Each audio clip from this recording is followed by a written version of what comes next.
Hello everyone, I'm Anastasia signing in from Noraz. In today's session, we will be dealing with a very small topic that is the phases of diagnostic testing. Here there are three phases. The first one is the pre-analytic testing phase. The second is the analytic testing phase, and the third one is the post-analytic testing phase. So in order to get a clear idea of what is to be done in each phases, let us look at it in detail. The pre-analytic phase, as we know, is the first phase, which is performed in the laboratory process. This phase may include the specimen handling issue that can occur even before the time the specimen is received in the laboratory. Important errors can occur during the pre-analytic phase with specimen handling and identification. Therefore, the pre-analytic phase must have a rigorous control measure in order to avoid unwittingly allowing any problems or errors to occur.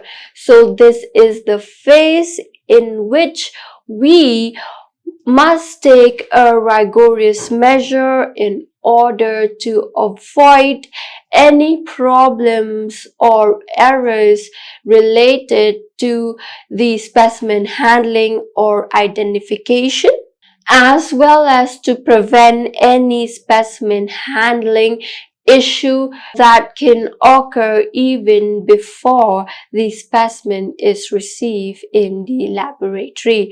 So here, rigorous measure must be followed. We must make sure that everything is set and that no other errors or problems will occur before even we receive the specimen sample. The second phase is the analytic phase. This phase usually includes what is considered the actual laboratory testing or diagnostic procedure, processes, or products that ultimately provides the result. So this is the phase in which the specimen would be received in the lab and the test would be conducted in order to determine the result of the specimen. And the last one is the post-analytic phase.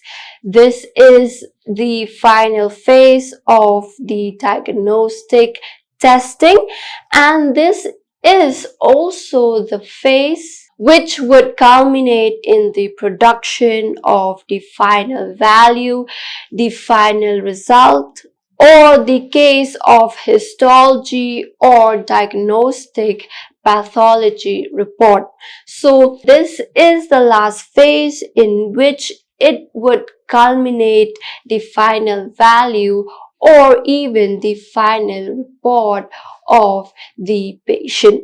So since we have discussed about the three phases, let us look what is the clinical implication of a diagnostic test. Diagnostic tests are approaches that are used in the clinical practice in order to be able to identify with high accuracy the disease of a patient, as well as in order to be able to provide an early as well as a proper treatment. So it is by performing the various diagnostic tests that we would be able to diagnose the condition of the patient as well as we will be able to provide the proper and accurate treatment. An accurate and timely diagnostic test with the smallest probability of misdiagnosis or delayed diagnosis is crucial in the management of any disease condition.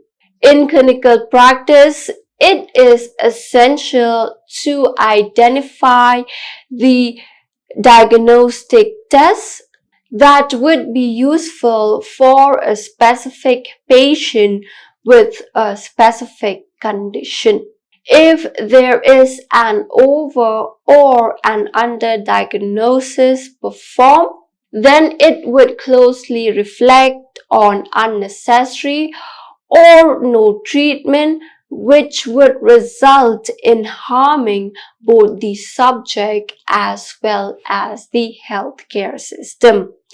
So this is the reason why diagnostic test is being performed, as well as if a correct diagnostic test is being conducted for a patient with a disease condition, and if we are able to diagnose the correct condition of the patient through the test which has been performed, then it would be helpful, as we would be able to provide the proper as well as accurate treatment for the patient at the earliest.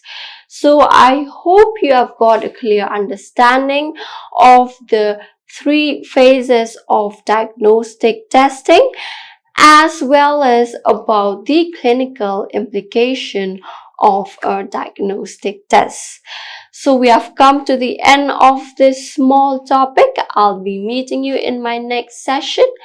Until then, have a good day. Thank you.